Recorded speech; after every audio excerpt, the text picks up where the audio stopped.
नमस्कार। राधे राधे, हर हर महादेव। मैं आपका आचार्य देव। आज इस वीडियो पे बात करेंगे भगवान शिव की प्रिय राशि। इस राशि को भगवान शिव का स्नेह है, प्रेम है। हम बात कर रहे हैं वृषभ राशि की। नंदी महाराज यहाँ है नंदी, और भगवान शिव नंदी को बहुत प्रेम करते हैं भाई। तो वृषभ राशि, वृषभ लगन के जातकों के लिए मासिक राशिफल अक्टूबर 2024 कैसा जाएगा। काया कैसी रहेगी, माया कैसी रहेगी, काया और माया के बीच में जीवन कैसे चलने वाला है, इसी की चर्चा चंद मिनटों में। तो पहले आपको शारदीय नवरात्र की मंगलमय शुभकामना।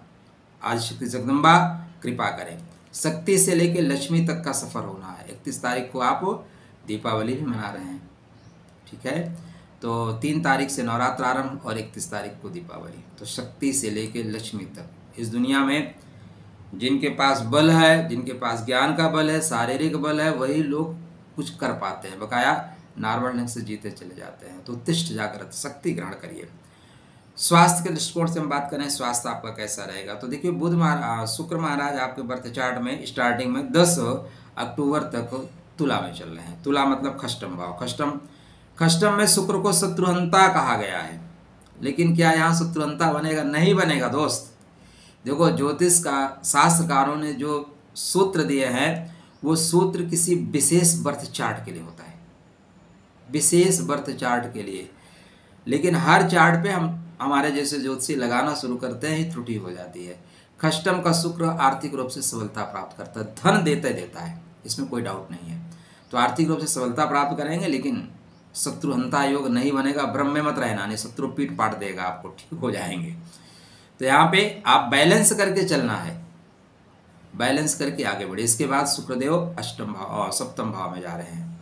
शुक्र का सप्तम में जाना आपके चेहरे पे ग्लो लाएगा। पूरी दुनिया आपके सामने है सर, पूरी दुनिया के सामने आप खड़े हैं। सप्तम मतलब व्यापार। शुक्र का व्यापार में धन के घर में, लाभ के घर में होना श्रेष्ठ फल देता है। डेफिनेटली यहाँ आपके लिए लाभकारी होगा। विशाखा में थोड़ा सा ध्यान देके चलेगा। अनुराधा भी श्रेष्ठ होगा, और ज्येष्ठा तो अत्यंत श्रेष्ठ फल देगा। व्यापारिक बुद्धि आपके बढ़ेगी, प्रेम की प्राप्ति होगी, हर तरह से लाभकारी है। ओम द्राम द्रीम द्रम शाह शुक्राय नमः कहते हुए आगे बढ़िए। सफ़ेद कलर के कपड़े ज़्यादा यूज़ करिए, थोड़ा परफ्यूम यूज़ करते रहिए। नारायण अच्छा करेंगे। आपके बर्थ चार्ट पे आपके जो धन के स्वामी हैं, व्यापार के स्वामी है मंगल देव, वो आर्द्रा में थे। अभी वो पुनर्वसु नक्षत्र में प्रवेश कर गए हैं, मतलब 30 तारीख के बाद। तो यहाँ से भी बेहतर फल देना शुरू करेंगे। पुनर्वसु मतलब फिर से। तो जो चीज़ें टूट गई थी उन कड़ियों को जोड़ेंगे, और फिर सीढ़ी बनाएंगे, और सीढ़ी से स्टेप बाय स्टेप निकल जाएंगे। तो मंगल महाराज भी आर्थिक रूप से सबलता की ओर बढ़ रहे हैं। बोलते हैं, बीती ताई विसार के आगे का सुध लेव। उठिए, उत्तिष्ठ जागृत, फिर से उठेंगे, खड़े होंगे और आगे बढ़ेंगे। सूर्य नारायण आपके बर्थ चार्ट पे कन्या में है, ठीक है। सुख का स्वामी पंचम में। माता का प्रेम, घर वालों का प्रेम, संतान के लिए, आपके लिए, सबके लिए अच्छा है। जब तक कन्या में है कोई दिक्कत नहीं है, लेकिन कन्या के बाद फिर ये जाएंगे तुला में। तुला में जाने के बाद अगर मैं बोलूँ सब कुछ राधे राधे है, तो आपके साथ झूठ बोलना होगा। सब कुछ जीवन में राधे राधे नहीं होता। 16 नवंबर को तुला में प्रवेश करेंगे मित्र। तुला में पहले चित्रा में जा रहे हैं, बैलेंस करके आप निकलेंगे। 24 नवंबर के बाद थोड़ा सा तकलीफ आएगी, थोड़ा सा घर में तनाव होगा, डेफिनेटली होगा। थोड़ा सा कुछ ऐसी बातें लोग बोलेंगे कि हृदय दग्ध हो जाएगा। बात ही तो है, बातें ही हाथी पाई है, बातें ही हाथी पाओ।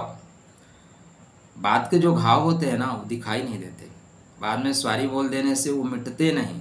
हृदय में 2-2, 4-4 साल, 5-5 साल, 10-10 साल की बातें बनी रहती हैं। कितना भी आप बोल दो, नहीं होता मित्र। हम आप कंप्यूटर नहीं है कि डिलीट मार देंगे। आदमी इग्नोर करके आगे बढ़ता है, लेकिन बातें तो याद रहती हैं। तो इसलिए थोड़ा सा ध्यान रख के चलिएगा। यहाँ पे सूर्य नारायण को मजबूत करके चलते रहिए, चीज़ें बेहतर होगी। ओम गृण सूर्याय नमः रोज जल दीजिए, या गायत्री मंत्र का जाप करिए, बेहतर परिणाम होगा। अपना और अपनी माता के स्वास्थ्य का विशेष ध्यान आपको रखना चाहिए। 24 नवंबर के और अक्टूबर के बाद। 24 अक्टूबर, अगर नवंबर मैंने कहीं बोल दिया है त्रुटि वैसे, तो उसको सुधार लीजिएगा। क्योंकि मैं जब बोलता हूँ तो बहुत चीज़ें सामने नहीं रहती, बस देखता हूँ, बोलता हूँ। गुरु महाराज 9 अक्टूबर को वक्री हो रहे हैं, और शनि महाराज 3 अक्टूबर से ही शतभिषा नक्षत्र में आ रहे हैं। तो राहु यदि आपके शुभ हुए तो शनि जो पेंडिंग वर्क थे सारा फिनिश करके जाएंगे। पॉइंट क्या है, अगर राहु अच्छे हुए आपके बर्थ चार्ट में, क्योंकि देखो सबके लिए तो एक जैसा होता नहीं। सब लोग कहाँ है, आप बीटेक करते हो, एमटेक करते हो, या जो भी करते हैं आप, सारे लोग पढ़ाई करते हैं, सबको नौकरी मिलती है क्या?